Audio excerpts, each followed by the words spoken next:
इतिहास में जब कभी भी क्रिमिनल्स का जिक्र होगा तो मुझे नहीं लगता कि पाब्लो एस्कोबार का नाम कहीं भी छुप पाएगा।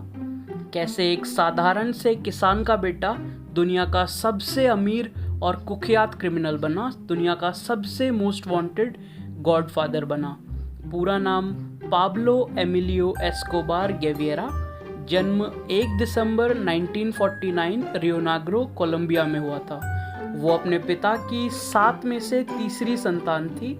मेडलिन शहर में ही पला बड़ा पाब्लो 17 साल की उम्र से ही क्राइम की दुनिया में आ गया था। उसका पहला गैरकानूनी धंधा था ग्रेवस्टोन स्मगलिंग, कब्र के पत्थर चुराना और बेचना।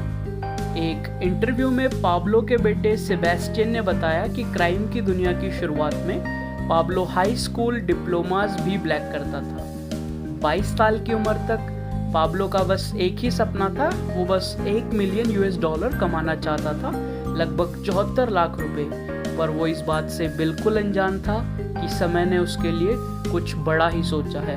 अपने जिगरी दोस्त ऑस्कर बेनल के साथ मिलकर उसने मेडलिन शहर की गलियों में हर वो बुरा काम करा जिसके बारे में कोई भी बेधड़क अपराधी सोच सकता है। इसमें कार चोरी, किडनैपिंग, ह्यूमन ट्रैफिकिंग और मर्डर जैसे संगीन अपराध शुमार हैं।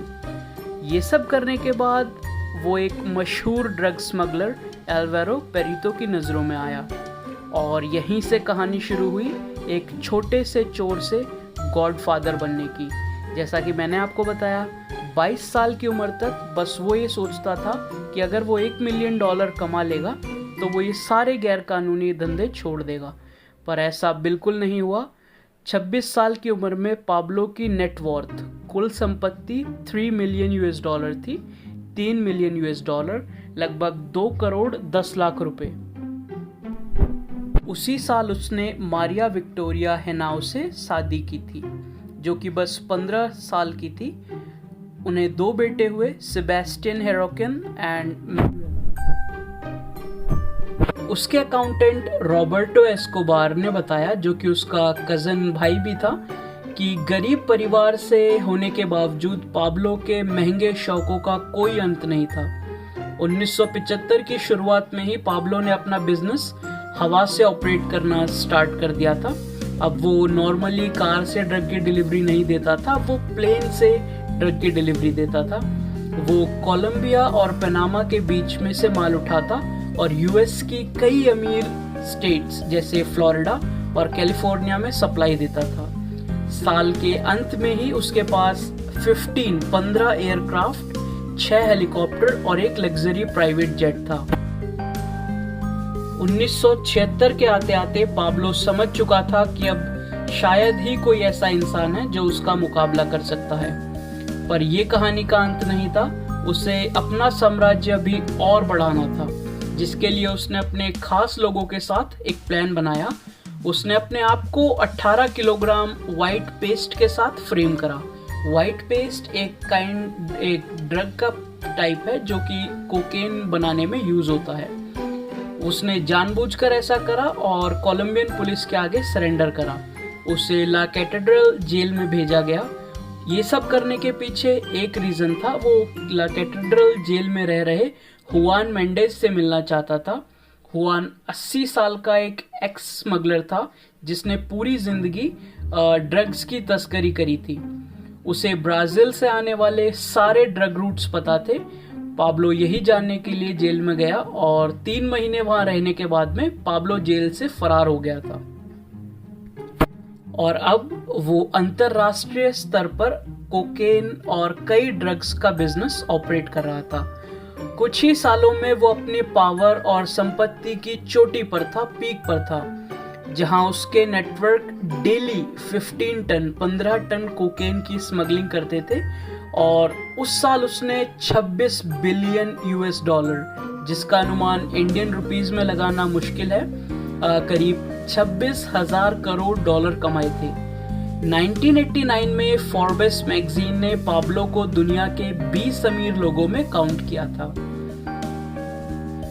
CIA, central intelligence authority, FBI, federal bureau of investigation, Canadian intelligence, Mexican agencies और कई इंटरनेशनल इंटेलिजेंस एजेंसीज में टॉप हिट लिस्ट में होने के बावजूद वो अपनी जिंदगी का हर दिन एंजॉय करता था। अगर मारिया और पैसे के अलावा उसे किसी से प्यार था तो वो था नेचर। जी हाँ, आपको सुनकर हैरानी होगी कि उसके 3 प्राइवेट जू थे, 3 प्राइवेट चिड़ियाघर थे, जिसमें उसने साउथ अफ्रीका से स्मगलिंग करवाकर लगभग 200 जानवर मंगाए थे। इस लिस्ट में काफ़ी rare white tiger, hippo, rhino, crocodile और पाइथन मौजूद थे। वेस्ट कोस्ट से ईस्ट कोस्ट और ईस्ट कोस्ट से मिडिल ईस्ट तक ऐसी कोई भी मशहूर सिटी नहीं थी जिसमें पाब्लो की प्रॉपर्टी ना हो। इंटेलिजेंस एजेंसीज उसका कुछ भी नहीं बिगाड़ पाती थी। इसके पीछे रीज़न ये था कि हर डिपार्टमेंट में कोई ना कोई करप्ट ऑफिसर होता था और उसी से पाब्लो की जानकारी होती थी। तो अगर कोई भी एजेंसी पाब्लो के किसी भी ठिकाने पे रेड करने जाती थी तो उसे पहले ही इंफॉर्मेशन मिल जाती थी और वो सावधान हो जाता था। जेकब मॉरिस नाम के एक FBI एजेंट थे जो पैसे से खरीदे जाने मुश्किल थे। वो काफ़ी ईमानदार आदमी थे। पाब्लो ने कई बार कोशिश करी उन्हें पैसे से खरीदने की, पर वो नाकाम रहा। इसके बाद में उसने उनकी पसंद नापसंद के बारे में रिसर्च करी और उसे पता चला कि जेकब मॉरिस गाड़ियों के बहुत शौकीन हैं। 1989 में उसने पोर्श 911 टर्बो, जिसकी कीमत लगभग $3 लाख थी, वो जेकब को गिफ्ट करी और इसी के साथ जेकब और पाब्लो की दोस्ती हुई। शौकीन और अय्याश होने के साथ साथ वो एक तरह का रॉबिन हुड भी था। कई अच्छे काम भी करता था। कोलंबिया के कुछ गरीब किसानों को वो सेफ्टी और पैसे से भी मदद करता था। यही रीज़न था कि जब भी कोई भी कॉन्वॉय या चॉपर या हेलीकॉप्टर किसी भी किसान की नज़रों के आगे से निकलता तो वो पाब्लो को इंडिकेट कर देता और वो सतर्क हो जाता। पर ये सब ज़्यादा दिन नहीं चला। वो कहते हैं ना, हर अच्छी और बुरी चीज़ का एक एंड होता है, एक अंत होता है।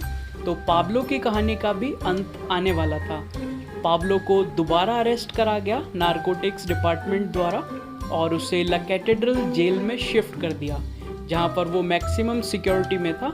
बट फिर भी वो एक सुरंग बनाकर वहाँ से फरार हो गया। टीम बहुत ही हताश और निराश फील कर रही थी, पर उनके हाथ एक बहुत ही इम्पोर्टेंट सबूत लगा। वो था पाब्लो की वाइफ मरिया का फ़ोन नंबर। उन्होंने उस फ़ोन नंबर को ट्रैप करा, ट्रेस करा और 16 महीने तक उस पर रिसर्च करी, जिसके बाद में उन्हें एक बहुत ही रिजिड, इम्पोर्टेंट और सॉलिड इन्फॉर्मेशन मिली, जो ये थी कि पाब्लो अपना 44th बर्थडे, अपना 44वां जन्मदिन अपने एक फार्म हाउस पर मनाएगा। नारकोटिक्स डिपार्टमेंट और कोलंबियन पुलिस ने पाब्लो को मारने के लिए जो डेट तय करी वो थी 2 दिसंबर 1989, क्योंकि 1 दिसंबर को उसका बर्थडे था। तो सबको पता था कि वो नशे में चूर होगा, उसकी पूरी टीम सेलिब्रेट करेगी। इससे मिलिट्री को काफ़ी आसानी होगी इस ऑपरेशन को एग्जीक्यूट करने में। 2 दिसंबर की सुबह 4 बजे 3 एयरफोर्स कॉन्वॉय और 140 सोल्जर्स ने उसके विला का घेराव करा और पाब्लो को मार दिया।